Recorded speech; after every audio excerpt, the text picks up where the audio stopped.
say, when all is said and done, that the government of Khartoum from the late 90s and into the early 2000s bears responsibility for a repressive policy, not only amongst the Muslim population of Sudan, by the way, who suffered the most, but also those peripheral communities in the far west of the country, in Darfur province, in pockets on the coastal areas, but also in the south, which was originally predominantly, of course, Christian in faith rather than Muslim.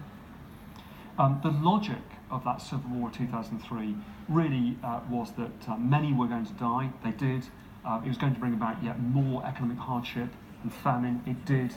Huge numbers were displaced. We think, although the official figures are 1 million, clearly it's far more than that were displaced by the conflict. And in Darfur, we were witness as an international community to not only Sudanese government forces moving in and essentially carrying out policy close to annihilation of the population, but also the fact that government brought in militias, the so-called Janjaweed and others, who made every effort they could to terrorise the population, to deprive them of resources, to corral them into essentially reservations where they could be more easily controlled. The more they tried that, the more there was local resistance. The more resistance, the more the government tried to justify further repression, both, as I say, in the west and in the south. But ultimately, in 2011, the inevitable happened, which was the south broke away, brokered by the international community. And that formed the newest nation, South Sudan, which has itself now been convulsed by yet further violence, but as it tries to work out a new political dispensation, largely on the basis now of ethnicity rather than national religion. And in Darfur, we end up with a sort of frozen conflict, really, where the international community and the UN particularly want to monitor a ceasefire to make sure that local views are represented, but with a constant threat hovering over that community of yet further military incursion, further repression by the central government. But Britain's interest is very much about seeing an end to the fighting and economic growth and development. And particularly when it comes to Darfur province, there are always British personnel that are contingents of the United Nations forces there that maintain a ceasefire, that maintain and try to, if you like, maintain a progress towards a lasting peace rather than even just a temporary ceasefire. And as far as South Sudan is concerned, again, Britain's interest is largely through seeing the country end its current civil war between the Dinka and Nuer populations, seeing a normalisation of parliamentary democracy. After all, this was a part of the world which voted overwhelmingly, 98%, in a peaceful referendum for independence. We know, therefore, they have the system in place to do that. They have a presidential system, but a parliamentary basis system. Britain wants to see that continue to flourish. And I think Britain, therefore, feels that, as a new nation, it sees there, being interest in that becoming a democratic nation, and that a country that has fundamental economic problems, but which could potentially lift itself out of extreme poverty.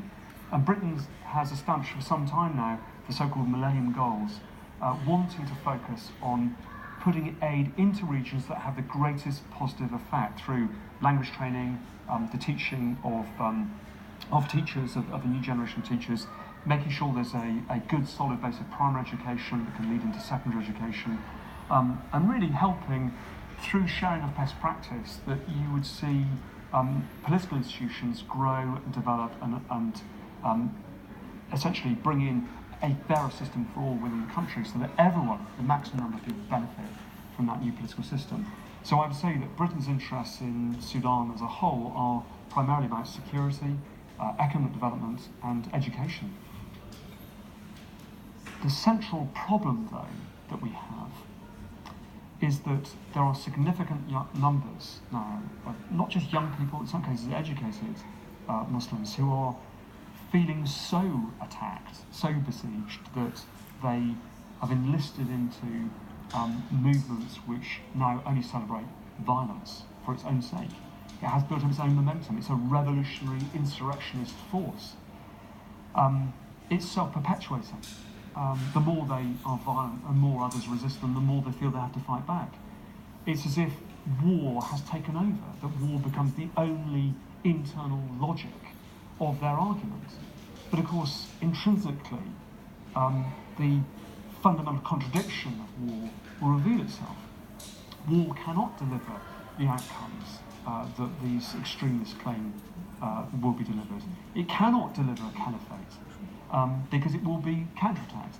It can't deliver a new pure form of Islam because that pure form of Islam is now being so corrupted and perverted by these violent extremists that it will create only a very narrow, distorted form of it. In fact, if anything, the more the extremists, the violent extremists, push their agenda, the less and less likely they are to achieve that agenda or anything, in fact, at all.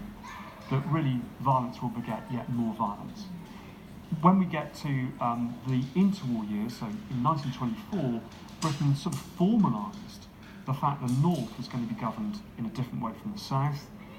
Once you had that difference of approach, and once you had these differentiated districts, by the time you get to independence in the 1950s, really you've set in stone a legacy. Once you get independence, even though there was an independent, united country, Sudan, the problems between the two communities, North and South, were still there, simmering below the surface. So the colonial influence, the colonial legacy does matter. I think it would be wrong to attribute the problems in Sudan in the 21st century entirely to the colonial legacy, because I think the government in Sudan and Khartoum bears a lot of responsibility for that conflict and what happened. But I think we have to acknowledge that the historical precedent is there of division, and whatever you call the United Sudan, really it was an artificial construction right from the outset.